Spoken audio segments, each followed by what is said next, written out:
Daddy. Your daddy's coming home soon? I think he is. Wait a second. What? Did you say now? I think so. I think I see it. Go ahead. I'll carry it. You don't want to say hi to him at the door? Come here. Where are you going to hide? What are you doing? Come here. Hi. Here, put this on. So I don't forget to follow you. Yeah. Oh. Welcome home. Look at your room. What happened to it? Don't open the closet. This is always how it is, right? Come here. Oh. You miss this place? Yeah, I bet.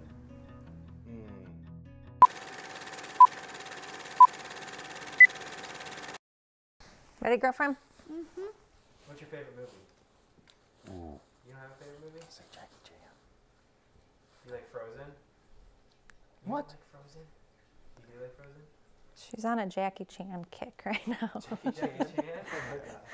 Jackie Chan and Mall Cop. I'm Lindsay. This is Mela. My name's Brock. We also have Mela's 4.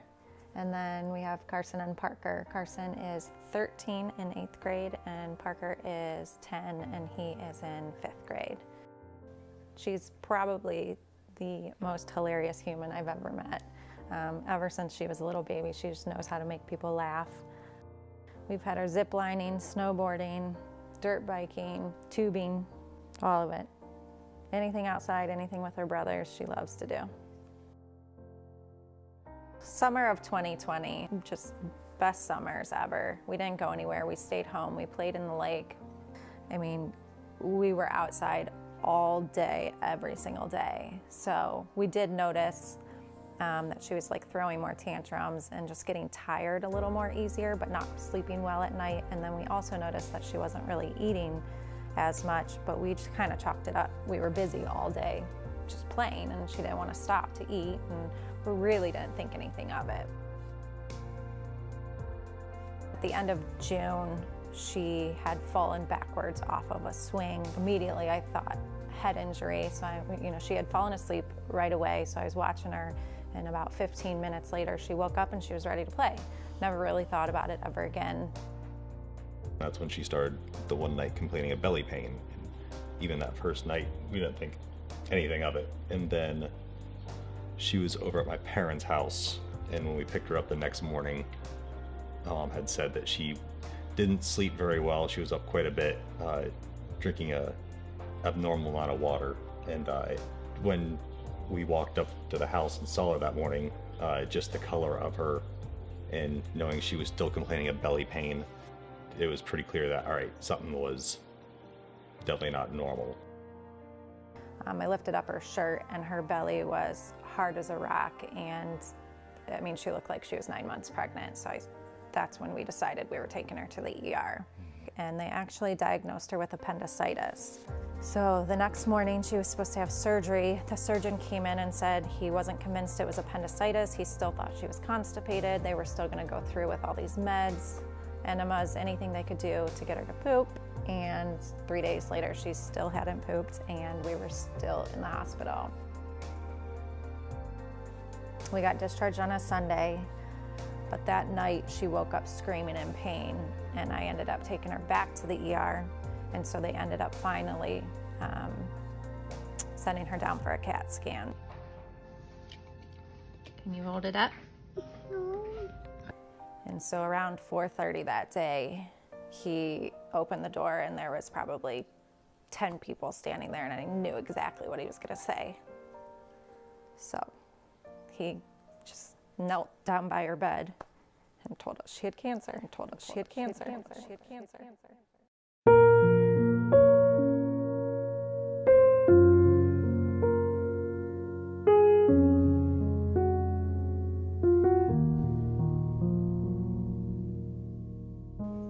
It's just kind of surreal. Like, you hear it. I remember dropping to my knees and screaming, and then realizing I didn't want to scare her, so I backed it up and just listened to what he had to say, and then lost it in the hallway. We weren't exactly clear on the treatment plan and schedule yet, so it made planning really difficult. And at the same time, the emotions of your greatest fear in life, that your kid's sick with something like this.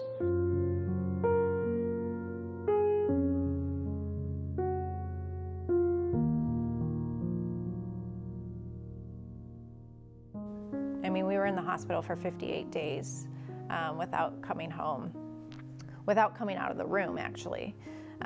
So trying to manage other children while you're stuck at the hospital and let them know that they're not forgotten in all this was a huge thing for me. She was having GI bleeding, blood in her stool, and fevers we were there for almost a month at this point, that they decided they had to go in and take the tumor out early. So they took the tumor out after one cycle of chemo. However, it did invade her colon, which is why she was having the fevers and the GI bleeding. It invaded her colon, so they had to resect some of her colon at that time too. So then we finished up chemo. The other 5 rounds of chemo? Other 5 rounds of chemo. They were terrible. She vomited. She hasn't really eaten much since she started chemo. She has a feeding tube that we feed her through. But in between cycles, if we got to come home, we'd be home for a couple days and she'd be her same old self, playing outside, running, trying to keep up with the kids in the neighborhood. But between every single cycle, she had to go back because of a fever. The last month has been pretty rough. They give her a chemo that burns her, it's excreted through the skin, so it burned her skin all over. She had burns all over her chest, on her butt, behind her ears. And then they get mucositis, which is irritation and sloughing of the entire GI tract from your mouth to your rectum.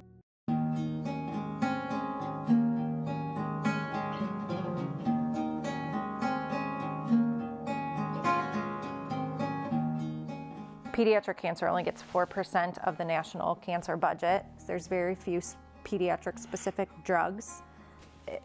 It's just maddening as you sit there pumping your baby full of poison, knowing that this is all that they know because they don't have the funds to research any better.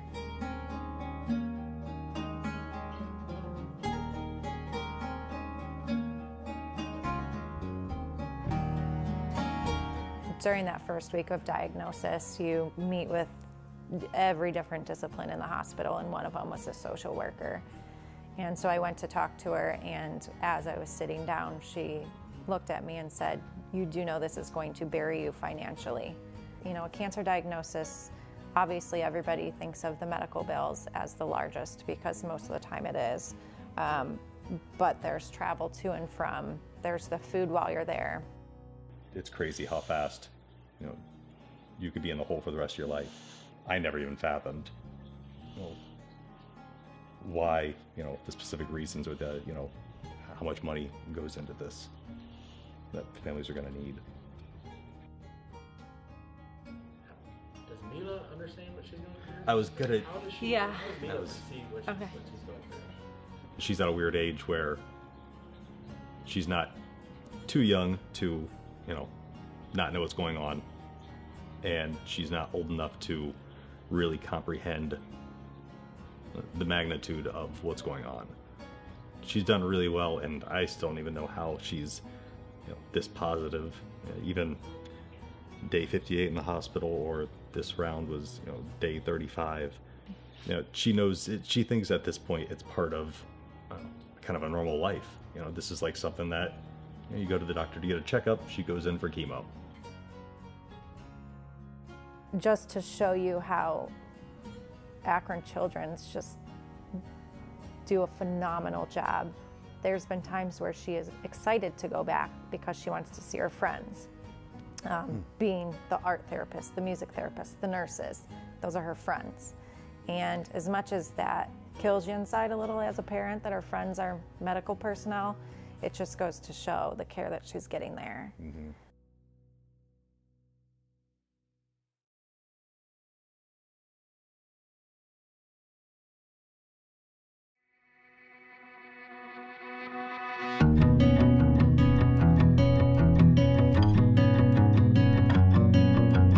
Chad from Smiles Are Forever put a Facebook post up asking for a local family, and some mutual friends of ours had referred us to him. He contacted me that same morning and we talked for probably an hour. One of the things that drew me to him is the fact that he doesn't have any personal experience with pediatric cancer, but yet he's so passionate about it. I wanted to do something that was local and something that wasn't focused or specialized, kind of more tailored to what the family or kid or situation needs. We hear of all these big name foundations that we donate to, but we don't know where our money's going. We don't have a say where our money's going. We just give a dollar amount and they decide where it goes. You pick from a drop down. Do you want it to go to the foundation? Do you want it to go to research? Do you want it to go to the family? And that alone, the transparency is one of the main reasons why we wanted to work with Chad and Smiles Are Forever. You guys didn't necessarily have a motive or a connection. It was just, we want to do something like this because we care. I was like, all right, game on.